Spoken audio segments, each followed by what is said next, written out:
ਤੇ ਇੱਕ ਸੀ ਲੜਕੀ, ਜੀ ਅਮੀ ਜੀ। ਬਹੁਤ ਸਮਝ ਵਾਲੀ ਸੀਗੀ। ਉਹ ਤੇ ਚਰਿੰਦਿਆਂ ਪਰਿੰਦਿਆਂ ਦੀ ਆਵਾਜ਼ ਸਮਝ ਲੈਂਦੀ ਸੀ। ਜੀ ਅਮੀ। ਇੱਕ ਦਿਨ ਨਾ ਰਾਤ ਨੂੰ ਬੇਖੁਦ ਸੁੱਤੀ ਪਈ, ਜਿਲੇ ਸੁੱਤੀ ਪਈ ਆ ਤੇ ਦੇਖਦੀ ਆ ਕੀ ਆ ਕਿ ਇੱਕ ਜਾਨਵਰ ਬੋਲਿਆ। ਜੀ ਅਮੀ ਜੀ। ਜਿਲੇ ਜਾਨਵਰ ਬੋਲਿਆ ਕਿ ਦਰਿਆ ਦੇ ਵਿੱਚ ਇੱਕ ਮੁਰਦਾ ਜਾਂਦਾ ਰੁੜਿਆ, ਜੀ ਅਮੀ। ਕਿ ਉਹਦੇ ਹੱਥ ਦੇ ਵਿੱਚ 1.25 ਲੱਖ ਰੁਪਈਏ ਦਾ ਛੱਲਾ ਆ। ਜੀ ਅਮੀ ਜੀ। ਜੇ ਮੇਰੀ ਬੋਲੀ ਕੋਈ ਪਛਾਣੇ ਤਾਂ ਮੁੰਦਰਾ ਉਤਾਰ ਲਵੇ ਤਾਂ ਮੰਨ ਲਓ ਮਾਲ ਹੋ ਜਾਵੇ। ਜੀ ਅਮੀ ਜੀ।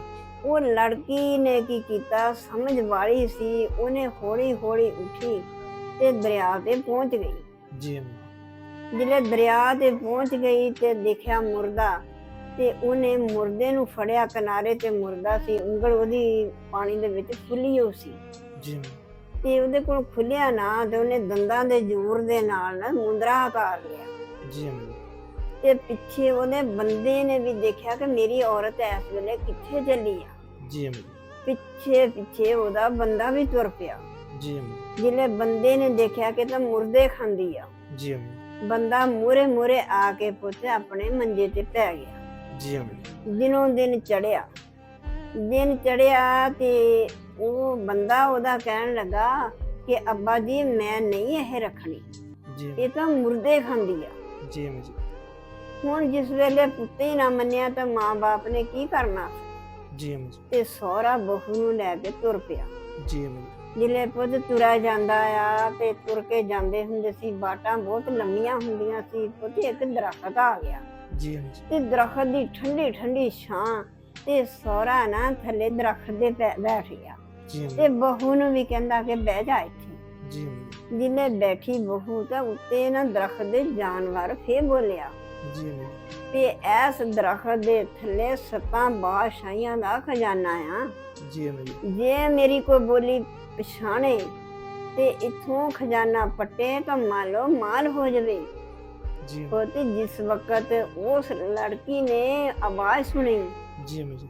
ਉਹਨੇ ਆਪਣੀ ਬਰਾਦਾਤ ਸੁਣਾਈ, ਕਹਾਣੀ ਪਾ ਕੇ ਕਿ ਮੈਂ ਸੁੱਤੀ ਸੀ ਸ਼ੌ ਕੋਲ, ਮੈਂ ਸ਼ਾਹ ਪਕਾਰਿਆ, ਉੱਠੀ ਪਾਹੋ ਦਾ ਮੈਂ ਮੜਾ ਉਤਾਰਿਆ, ਆਹਾ। ਦੇ ਕੇ ਦੰਦਾਂ ਦਾ ਜ਼ੋਰ ਮੈਂ ਮੁੰਦਰਾ ਉਤਾਰਿਆ। ਵਾਹ ਵਾਹ ਵਾਹ। ਤੇ ਹੁਣ ਕੀ ਕਹਿਣਾ ਕਾਗ ਵਿਚਾਰਿਆ, ਮੈਂ ਗੁਣ ਕੀਤਾ ਸੀ ਤਾਂ ਆ ਗੁਣ ਪਾ ਲਿਆ। ਗੁਣ ਪਾ ਲਿਆ। ਤੇ ਸਹੁਰਾ ਕਹਿੰਦਾ ਕਿ ਪੁੱਤ ਮੈਨੂੰ ਗੱਲ ਦੱਸ, ਗੱਲ ਕਿਹਦੀ।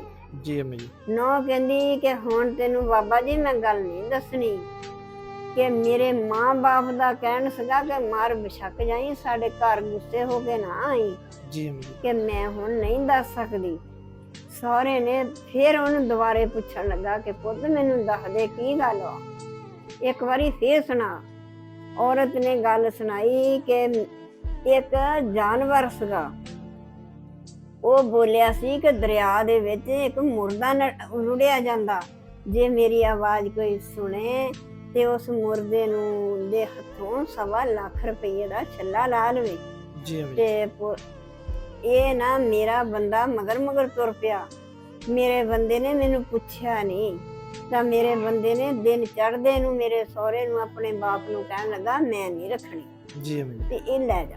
ਜੀ ਅਮੀ ਜੀ। ਤੇ ਅੱਬਾ ਜੀ ਮੈਂ ਗੁਣ ਕੀਤਾ ਸੀ, ਮੁਰਦੇ ਦਾ ਛੱਲਾ ਮੈਂ ਰੁੜੇ ਜਾਂਦੇ ਦਾ ਉਤਾਰਿਆ ਸੀਗਾ, ਤੇ ਅੱਜ ਮੈਂ ਆਪਣੇ ਮਾਪਿਆਂ ਦੇ ਚੱਲੀ ਆ।